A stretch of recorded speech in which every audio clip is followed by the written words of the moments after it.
الله أكبر. الله أكبر. الحمد لله رب العالمين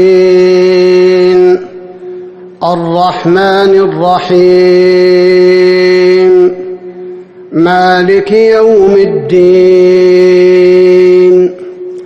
إياك نعبد وإياك نستعين اهدنا الصراط المستقيم صراط الذين أنعمت عليهم غير المغضوب عليهم ولا الضالين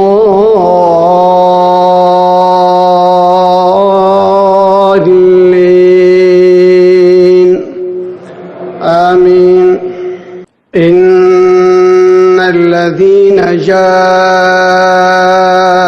بالإفك عصبة منكم لا تحسبوه شرا لكم بل هو خير لكم لكل امرئ منهم ما اكتسب من الإثم والذي تولى كبره منهم له عذاب عظيم.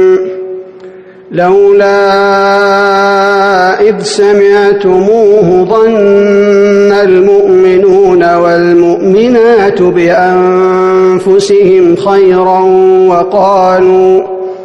وقالوا هذا إفك مبين. لولا جاءوا عليه بأربعة شهداء فإذ لم يأتوا بالشهداء فأولئك عند الله هم الكاذبون.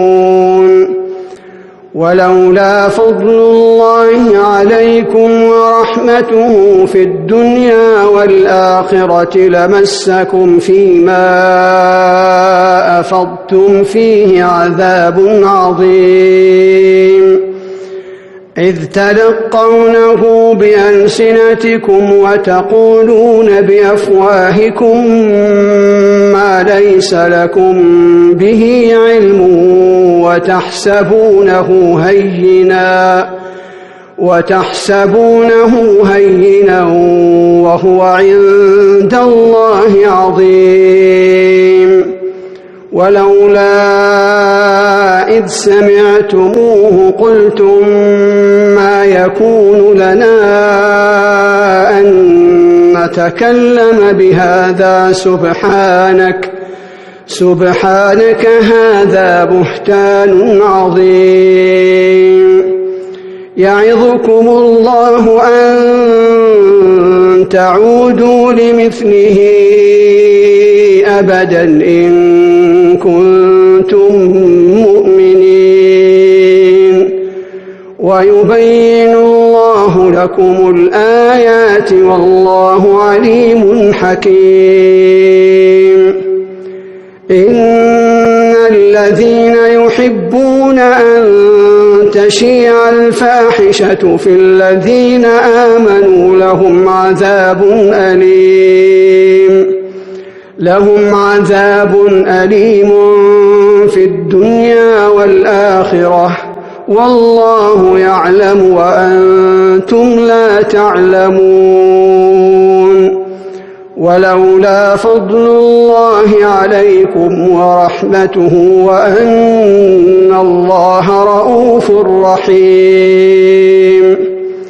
يا أيها الذين آمنوا لا تتبعوا خطوات الشيطان ومن يتبع خطوات الشيطان فإنه يأمر بالفحشاء والمنكر.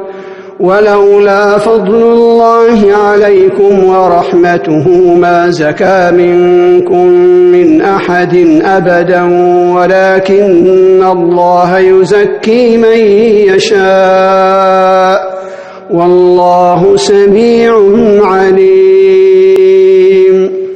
ولا يأتل أولو الفضل منكم منكم والسعة أن يؤتوا أولي القربى والمساكين والمهاجرين في سبيل الله وليعفوا وليصفحوا ألا تحبون أن يغفر الله لكم والله غفور رحيم إن الذين يرمون المحصنات الغافلات المؤمنات لعنوا في الدنيا والآخرة ولهم عذاب عظيم يوم تشهد عليهم ألسنتهم وأيديهم وأرجلهم بما كانوا يعملون يومئذ يوفيهم الله دينهم الحق ويعلمون أن الله هو الحق المبين